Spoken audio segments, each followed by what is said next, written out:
em nós liberar. Liberta-nos do mal, liberta-nos do mal.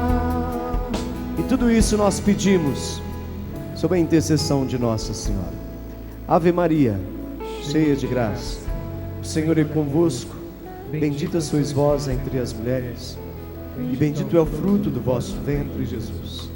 Santa Maria, Mãe de Deus, rogai por nós, pecadores, agora e na hora da nossa morte. Amém. Vamos assentando, vamos cantando essa música, deixando que a graça de Deus atinja a nossa vida. A tua graça em nós derramada é fonte de cura, ensina. A tua graça em nós liberada, liberta-nos do mal.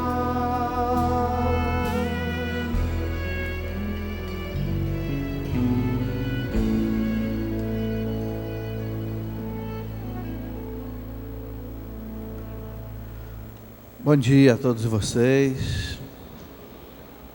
É com alegria que nós estamos reunidos aqui nesse centro de evangelização, nesse dia da Sagrada Eucaristia, para celebrar esse grande mistério.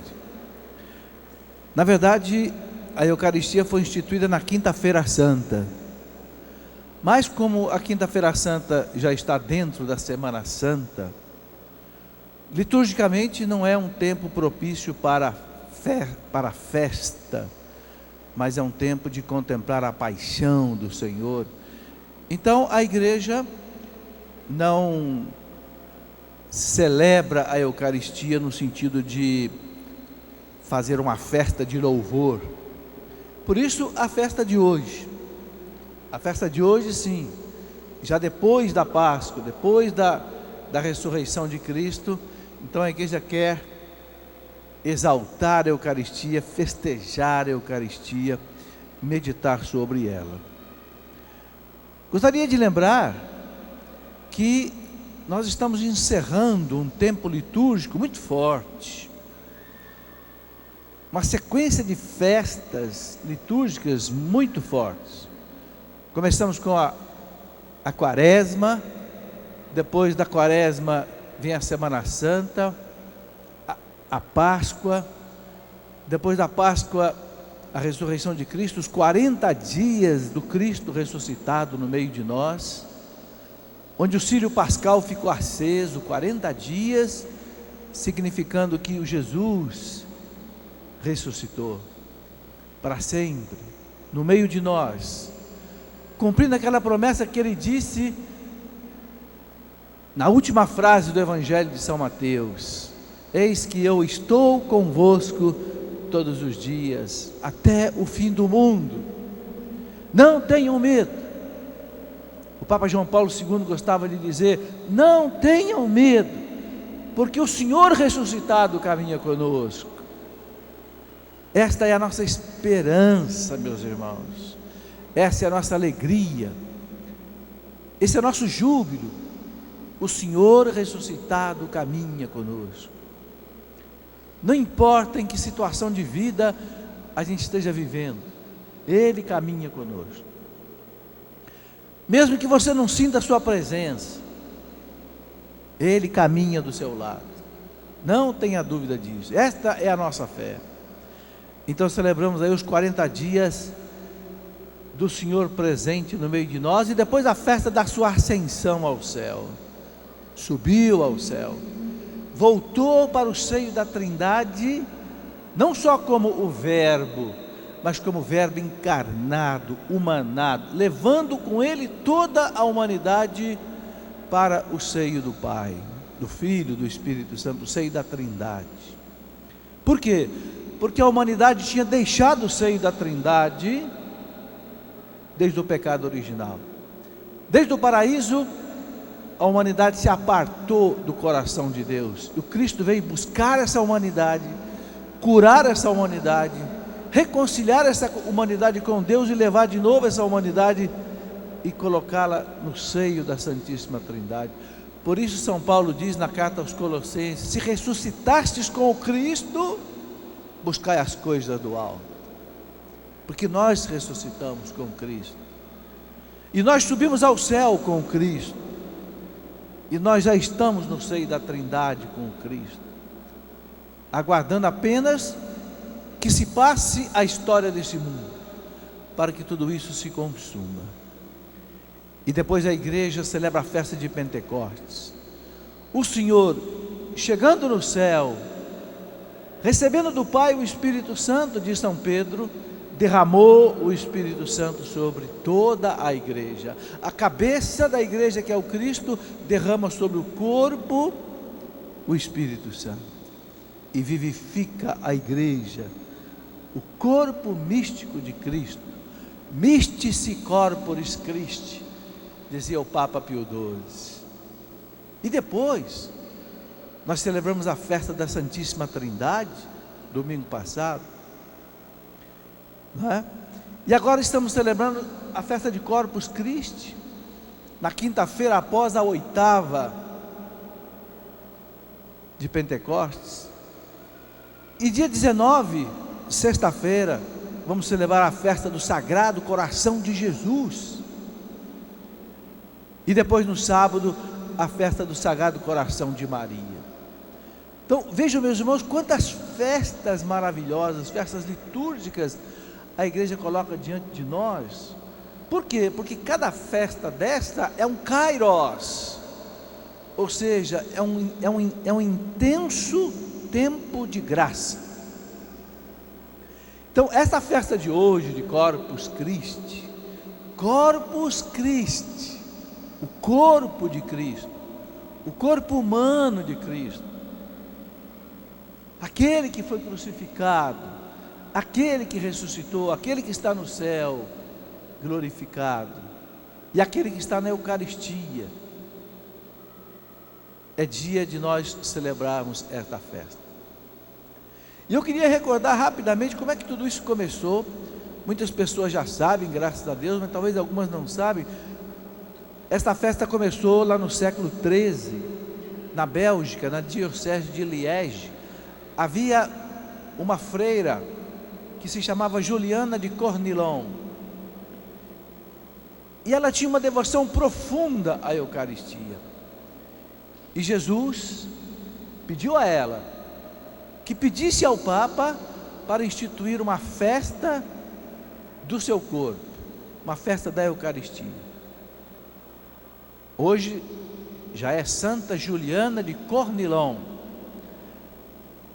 Ela conseguiu que o Papa aprovasse essa festa, e essa festa então se tornou perene na igreja. A festa de Corpus Christi surgiu, portanto, lá por volta do ano de 1258. A esta religiosa que recebia visões do próprio Cristo que lhe pedia esta festa. E aí aconteceu uma coisa muito interessante, um milagre chamado de Bolsena, não é? Aconteceu que um padre chamado Pedro de Praga, ele foi celebrar uma missa na cripta de Santa Cristina, na cidade de Bolsena, na Itália. Bolsena, quando você sobe de Roma em direção ao norte da Itália, lá em cima tem duas cidades, uma se chama Bolsena, outra pertinho que se chama Orvieto. Na cidade de Bolsena, esse padre foi celebrar uma missa, e parece que no momento da consagração ele duvidou da presença real de Cristo, porque na época havia uma heresia, ou várias heresias, dos cátaros, dos albigenses, especialmente de Berengário de Tours, da cidade de Tours na França, que era um teólogo, e que começou a ensinar que o Cristo não estava presente na Eucaristia, era uma heresia. Então aconteceu esse milagre, quando o padre Pedro de Praga consagrou a hóstia começou a pingar sangue sobre o altar, o corporal, e ficou todo cheio de sangue. E ele deixou a hóstia ali, e foi comunicar ao bispo. Na cidade de Bolsena, pertinho, havia uma cidade chamada Orvieto, e o Papa estava morando na cidade de Orvieto, Papa Urbano IV.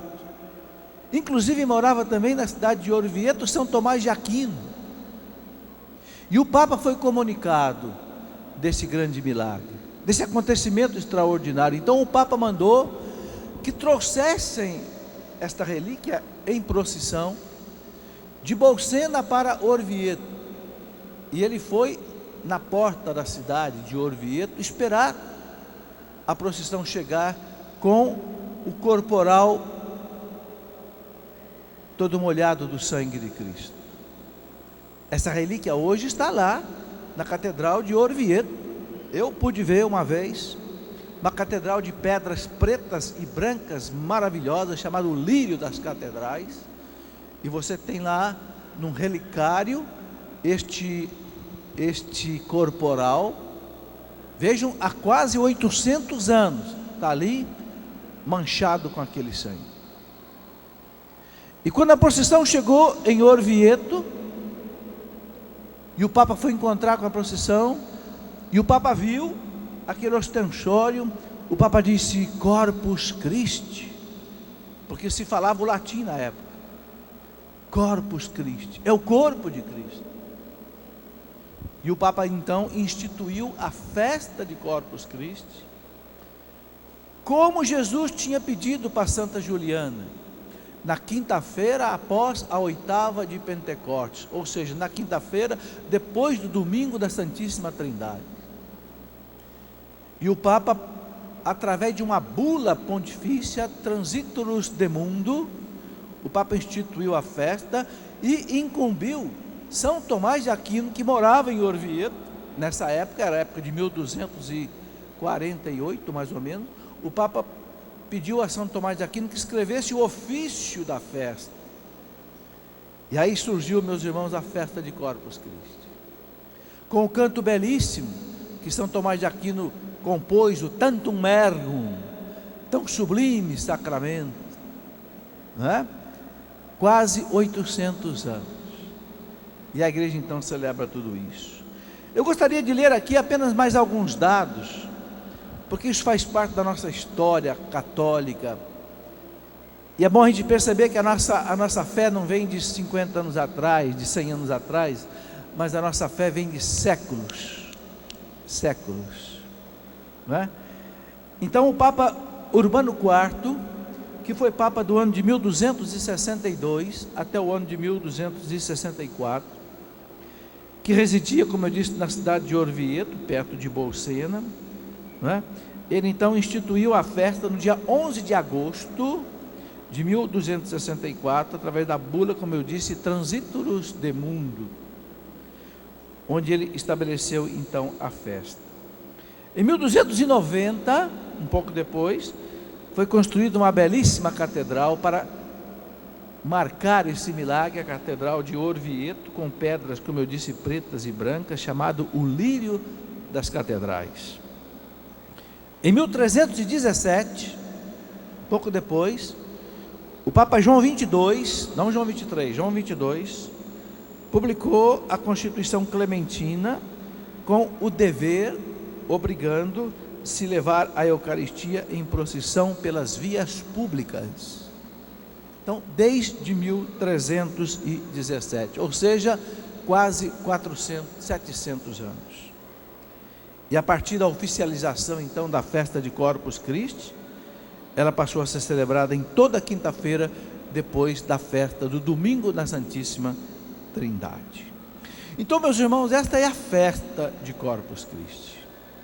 Nós estamos vendo esse tapete maravilhoso aqui no centro do Rincão, porque a igreja quer homenagear o Cristo presente na Eucaristia, da mesma forma que aquelas pessoas em Jerusalém quiseram colocar os seus mantos, as suas palmas, os tapetes, né, para que o Cristo montado naquele jumentinho entrasse em Jerusalém, com o povo cantando Hosana.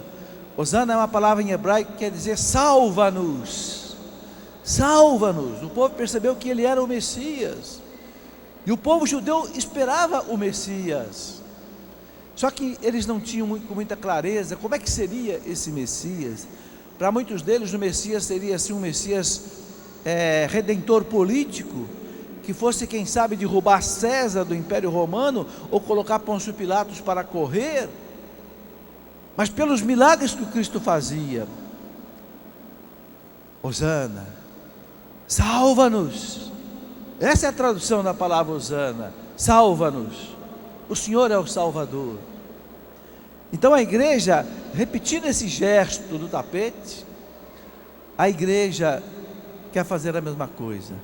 Quer dizer, passa, Senhor, pelas nossas ruas, passa pelas nossas cidades, passa sobre os nossos tapetes e salva-nos, Senhor. Hosana, salva-nos, Senhor. Esse é o sentido do Cristo eucarístico sair às nossas ruas.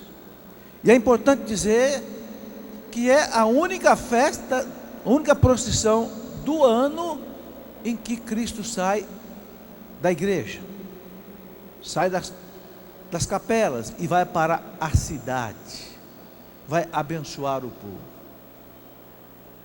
Essa semana eu recebi um comunicado muito triste, que uma cidade muito grande aqui no interior de São Paulo, eu não vou dizer o nome da cidade, para não magoar os cidadãos, mas uma cidade grande, muito grande aqui do interior de São Paulo, a prefeitura e os lojistas proibiram a igreja de fazer a procissão de Corpus Christi e de fazer os tapetes, porque ia atrapalhar o comércio, que o comércio ia abrir normalmente. Mandaram esse e-mail para mim. Mas aí os católicos se mobilizaram, foram à imprensa, foram à prefeitura. A cidade é sede de bispado, mas infelizmente essa cidade no momento está sem bispo, é uma sede vacante, tem apenas o administrador apostólico. Mas o povo católico se uniu, foi à prefeitura, foi ao sindicato do comércio e conseguiram que fosse autorizado fazer o tapete, e conseguiram que a procissão acontecesse, porque o comércio vai funcionar até 1h da tarde, num dia que é santo e num dia que é feriado. Já não se respeita mais nem o feriado, porque no feriado o comércio não pode funcionar normalmente, os empregados e funcionários têm direito ao descanso, e não se respeita o dia santo. Ora, meus irmãos, isso é muito triste. Existe um salmo, Salmo 127, que diz: se não é o Senhor quem edifica a casa, em vão trabalham seus construtores. Se não é o Senhor quem guarda a cidade, se não é o Senhor quem guarda a cidade, em vão vigiam os seus sentinelas. Ora, será que nós vamos, no nosso Brasil católico, sim, 73, 74, 75% da população brasileira é católica, é esta população que paga impostos, é esta população que trabalha, é esta população que constrói esse país. Será que esse povo católico daqui a pouco não vai poder mais glorificar o seu Senhor publicamente com as suas procissões? Que laicismo anticatólico é esse, meus irmãos? Nós não estamos num país muçulmano, nós não estamos num país onde a fé não é a fé católica. O Estado é laico, sim, mas o povo é religioso. O Estado é laico, o Estado não tem religião, mas o povo tem religião, e esse povo tem o direito de celebrar o seu Senhor, porque esse povo sabe que se não é o Senhor quem edifica a cidade, a nação, em vão trabalham os seus construtores. Feliz é a nação cujo Senhor é o seu Deus, não é? Diz o salmista. Feliz a nação cujo Senhor é o seu Deus. Ora, meus irmãos,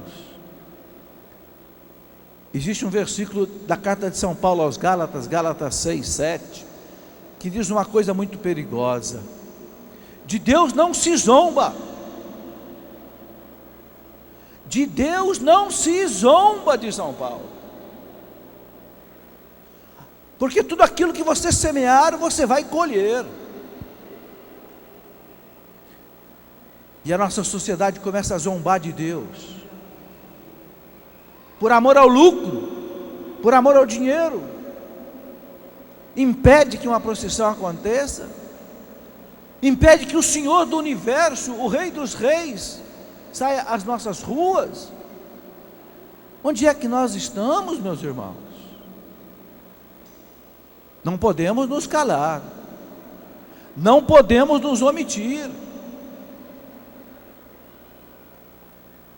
Nada de violência. Não. Deus é paz, Deus é amor, mas nós não podemos ser omissos.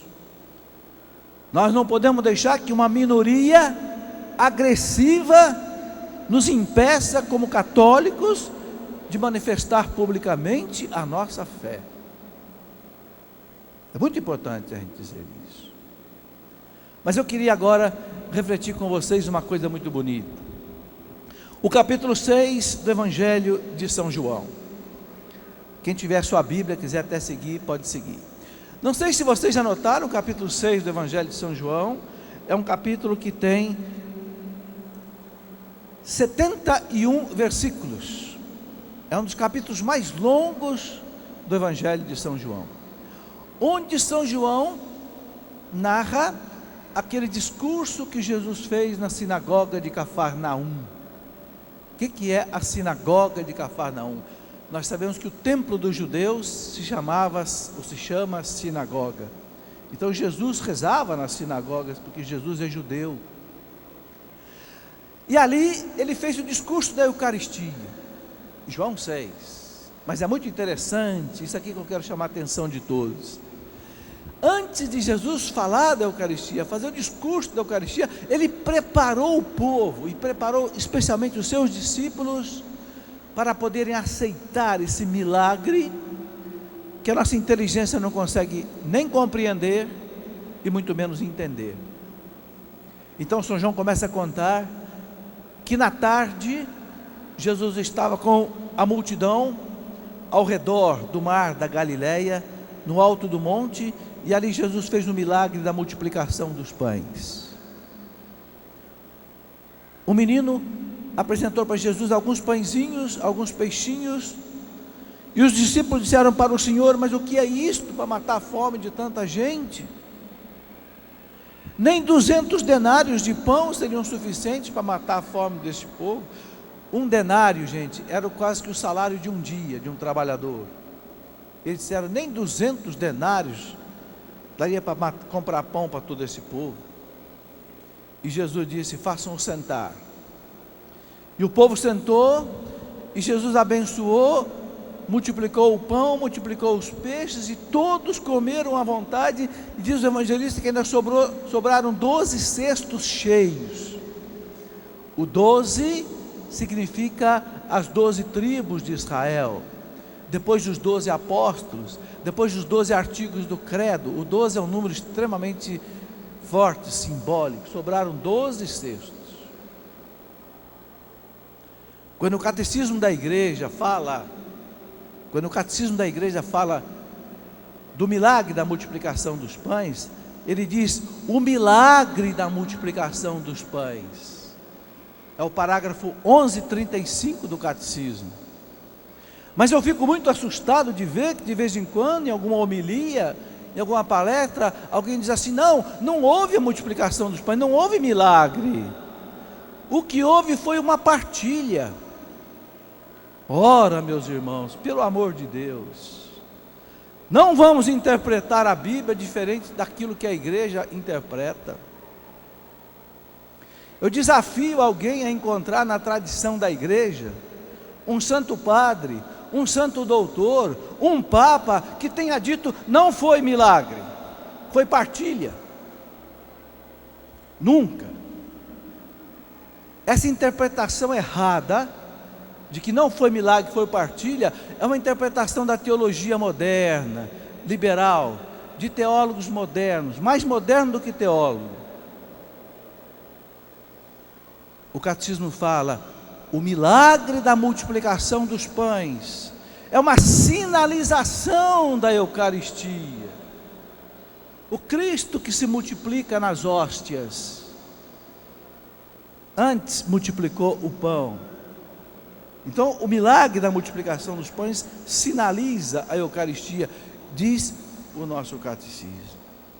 Portanto, não caia nesse erro, não caia nesse engano de achar que não houve milagre. E foi um dos milagres mais extraordinários que Jesus fez, porque ele provou a sua divindade. Só Deus pode tirar alguma coisa do nada. É preciso ter um poder infinito para você fazer a matéria surgir do nada. E ele fez no milagre da Eucaristia. E com isso ele provou o quê? Eu sou Deus. Eu tenho poder sobre o pão. Eu dou uma ordem para o pão e o pão se multiplica.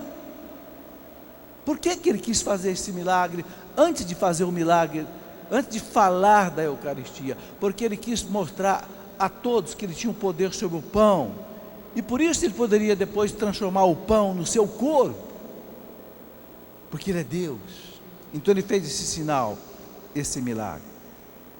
E aí o povo quis fazê-lo rei, o povo quis colocá-lo nos ombros, e Jesus disse: não, eu não vim para ser um Messias político. E subiu para o monte para rezar, e ficou em oração até as 3 horas da manhã, e disse para os apóstolos: vão embora para Cafarnaum, porque Pedro morava em Cafarnaum, Jesus também morava em Cafarnaum. Eles atravessaram ali da região de Cesareia, da região de Tiberíades para Cafarnaum.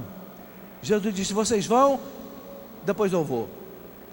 Mas os apóstolos estavam remando na madrugada, lá pelas 3 da manhã, e Jesus foi encontrar com eles andando sobre as águas. Os evangelistas dizem que eles começaram a gritar de medo, achando que fosse um fantasma. Mas Jesus disse: não tenham medo, sou eu. E chegou a barca, o vento cessou, e eles chegaram a Cafarnaum. Eu queria meditar com você isso. O que será que Jesus quis fazer com esse milagre? O que será que Jesus quis fazer andando sobre as águas? Será que Jesus estava fazendo teatro? Brincando de assombração com os discípulos? Não, Jesus não era dessas coisas. Jesus quis mostrar o que então para os discípulos? O que você acha? 3 horas da manhã, vai encontrar com os discípulos andando. O que ele quis provar com isso? Eu sou Deus. Eu sou o autor da lei da gravidade. A lei da gravidade não atua sobre mim quando eu não quero. Eu sou o Senhor do mar. Mar, silêncio. Mar, quieto. E o mar se acalmou, e ele não afunda sobre as águas. Ele tem o poder sobre o seu corpo. Então, meus irmãos, vejam que 2 sinais extraordinários em seguida. No primeiro, ele mostra que tem um poder sobre o pão. No segundo, ele mostra que tem um poder sobre o seu corpo. E depois vai dizer: eu vou transformar o pão no meu corpo. Porque ele tem poder sobre o pão, e ele tem poder sobre o seu corpo. E aí, ele vai fazer então, na manhã do dia seguinte, na sinagoga de Cafarnaum, ele vai fazer então o discurso da Eucaristia. Esse discurso maravilhoso que a gente vê aqui no capítulo 6. Mas notem a bondade de Jesus, notem a pedagogia de Jesus. Ele preparou os seus discípulos. Vocês viram, eu tenho poder sobre o pão, eu multipliquei o pão. Eu tenho poder sobre o meu corpo não afunda na água quando eu quero. Então eu posso transformar o pão no meu corpo. E acontece o que aqui eles chamam de transubstanciação. Não diga assim, Jesus está no pão. Não, o pão é o corpo de Jesus. Jesus não está escondido dentro do pão eucarístico. Não, o pão eucarístico é o corpo de Cristo.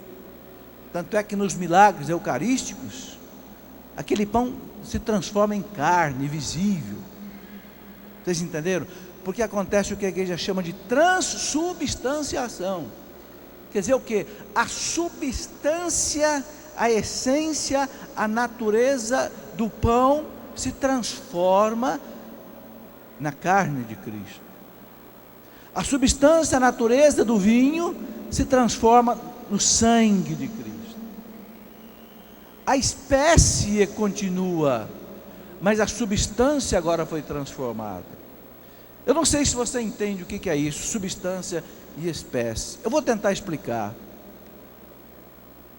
Não sei se vão entender, mas eu vou explicar. No sacramento existe o que a gente chama de espécie e o que a gente chama de substância. O que é a substância? A substância é aquilo que faz um ser o que ele é. Ou seja, a natureza, a essência, a substância é a mesma coisa. Por exemplo, um cachorro, ele tem natureza de cachorro, essência de cachorro. Mas ele tem uma espécie, que é o quê?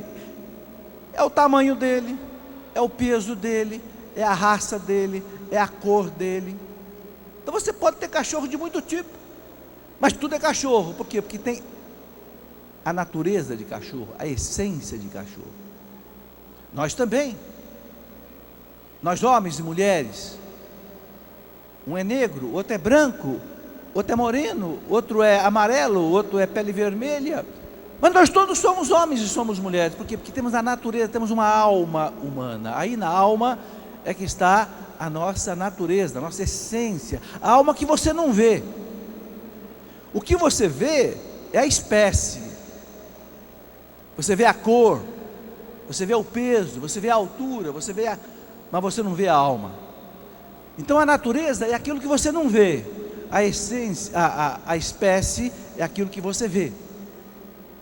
Então na Eucaristia tem a espécie e tem a natureza. É a natureza, é a substância que é transformada na consagração. A espécie continua, ou seja, o pão e o vinho. A cor de pão, a cor de vinho, o gosto de pão, o gosto de vinho, continua. Mas não é pão nem vinho mais. Porque a natureza, aquilo que faz o ser o que ele é, agora mudou. E a natureza a gente não enxerga, a essência a gente não enxerga. Para você entender melhor, eu vou fazer uma comparação com dois outros milagres que Jesus fez. Veja, quando Jesus transformou água em vinho nas bodas de Caná, o que aconteceu ali? Ali ele transformou a natureza e a espécie da água em natureza e espécie de vinho. Por quê? Porque tanto mudou a natureza da água, a água passou a ser vinho, como mudou a cor, o gosto, o sabor, então mudou também a espécie. Então no milagre das bodas de Caná, Jesus fez um milagre onde ele mudou a natureza e ele mudou a espécie da água. Quando ele fez a multiplicação dos pães, ele mudou o quê? Ele mudou só a espécie, não mudou a natureza. Por quê? O pão continuou sendo pão. Ele apenas multiplicou a espécie. Entenderam? E no milagre da consagração, da transubstanciação, é o contrário. Na transubstanciação, ele não muda a espécie, ele muda só a natureza. Eu sei que isso é meio complicado, mas para quem entender, vai ajudar você a compreender melhor a Eucaristia. Vou repetir: na multiplicação dos pães, ou melhor, no milagre das bodas de Caná, mudou a espécie e a natureza. Na multiplicação dos pães, mudou a espécie, não mudou a natureza do pão. Na Eucaristia, muda a natureza, não muda a espécie. Entenderam? Então, quando você comunga, é gosto de pão, é gosto de vinho, mas a natureza não é mais pão nem vinho, é corpo de Cristo, é sangue de Cristo. E para que Jesus fez isso, meus irmãos? Para ser aquilo que a igreja diz, remédio e sustento para a nossa vida. Eu gosto muito daquela oração que alguns sacerdotes fazem antes de distribuir a Eucaristia. Senhor Jesus Cristo, que o teu corpo e sangue que agora eu vou receber, não seja para mim causa de juízo e condenação, mas seja remédio e sustento para a minha vida. Remédio e sustento para a minha vida. É isto que a Eucaristia é para nós. Por que Jesus fez esse milagre extraordinário? Para isso. Primeiro, para cumprir aquela promessa que ele fez: eis que eu estou convosco todos os dias até o fim do mundo. Meus irmãos, Jesus sabe que sem ele nós não podemos chegar em lugar nenhum. Ele disse bem claro: sem mim nada podeis fazer. Sem mim você não vai poder ser um bom pai. Sem mim você não vai poder ser uma boa mãe. Sem mim você não vai poder ser um pregador. Sem mim você nada pode fazer de bom. Então ele quer ficar conosco. Ele é coerente. Se nós não podemos nada sem ele, então ele tem que estar com a gente. Então ele está na Eucaristia. E está no sacrário. Está no sacrário. Que coisa maravilhosa, meus irmãos, Jesus continuar no sacrário eucarístico. A igreja o chama de prisioneiro dos nossos sacrários.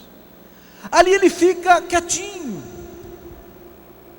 muitas vezes abandonado num sacrário, muitas vezes até profanado naquele sacrário.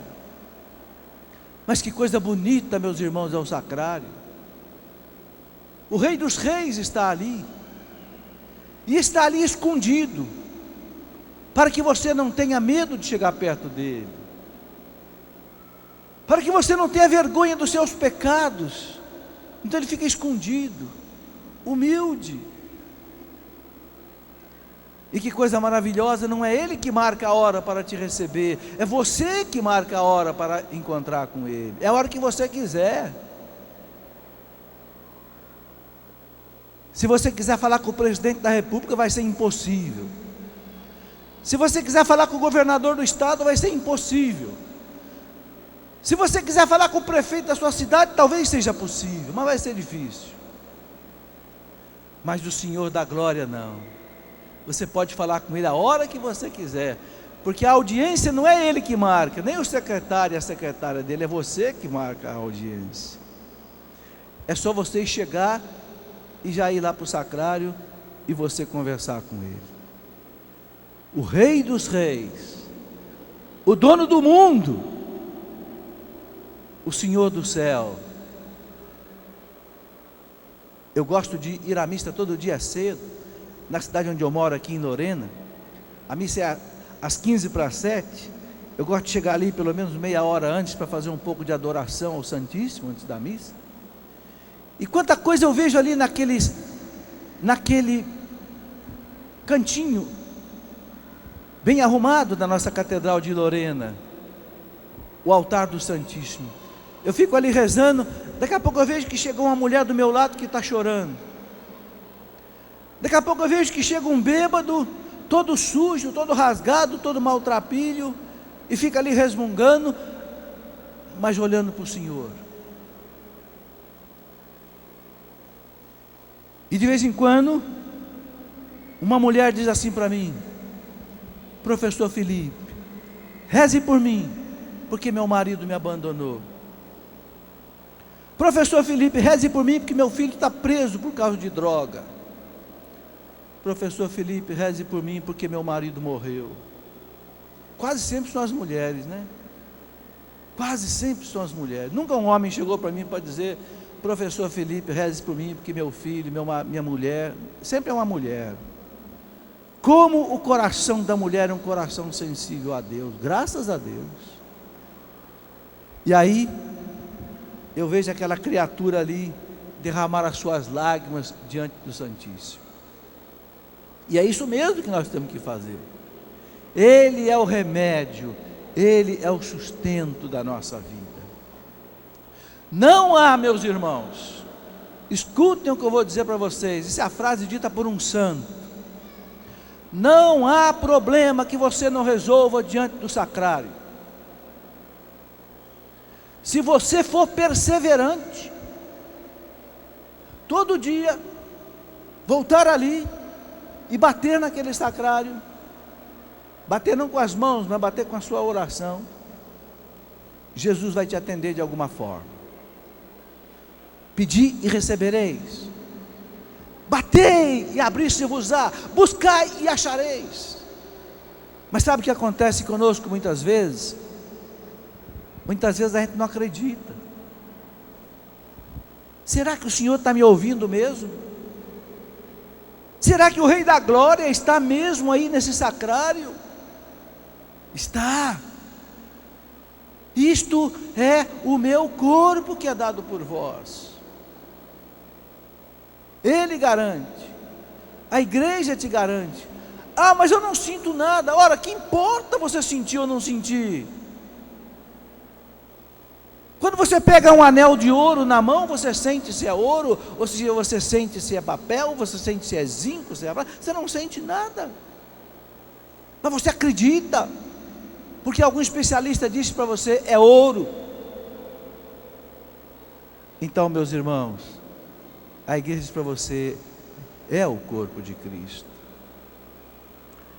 Na noite de hoje, no programa que eu farei, se Deus quiser, a Escola da Fé, eu quero falar um pouco dos milagres eucarísticos, para mostrar como Jesus quis mostrar ao mundo que Ele está vivo, presente, real, na hóstia consagrada.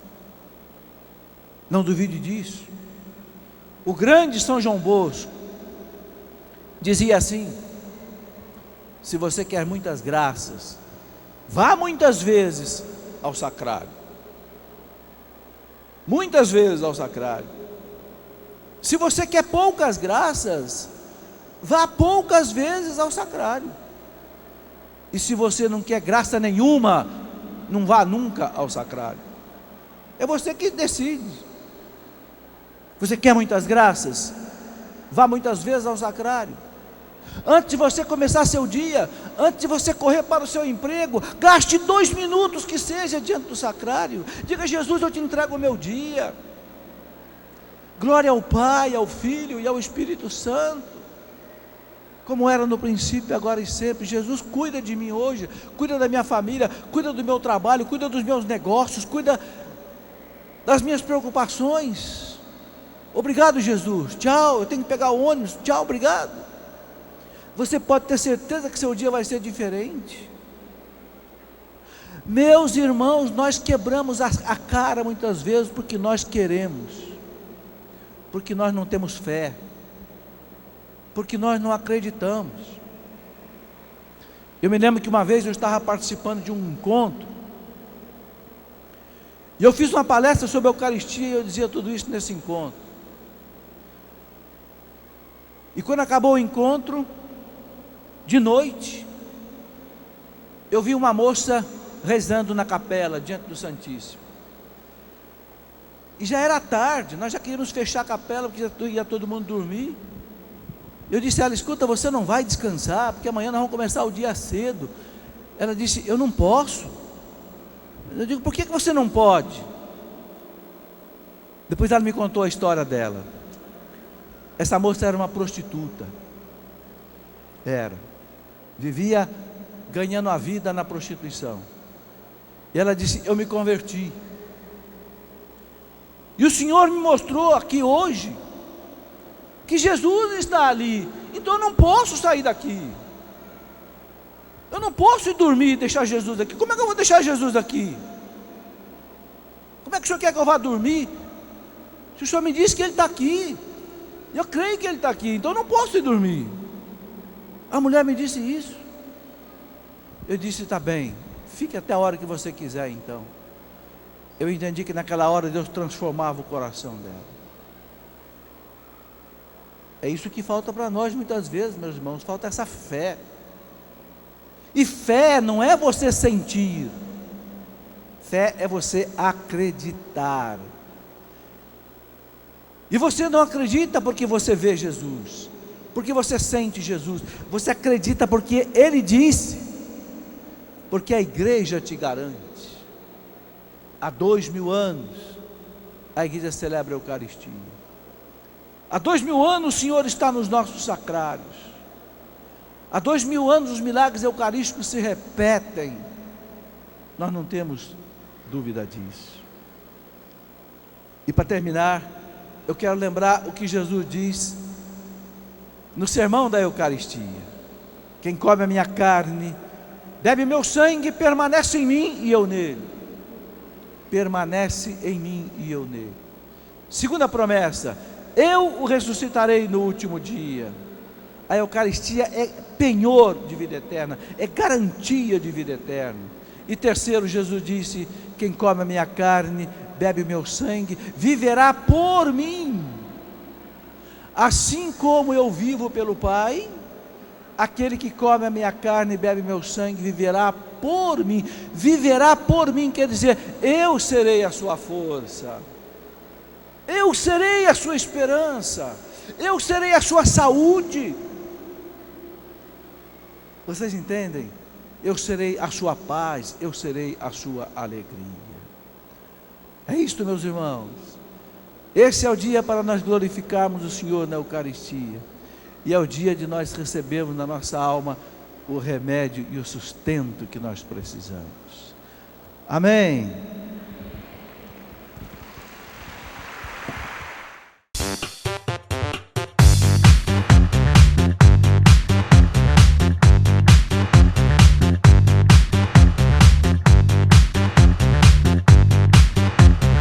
cançãonovaplay.com. Assine já!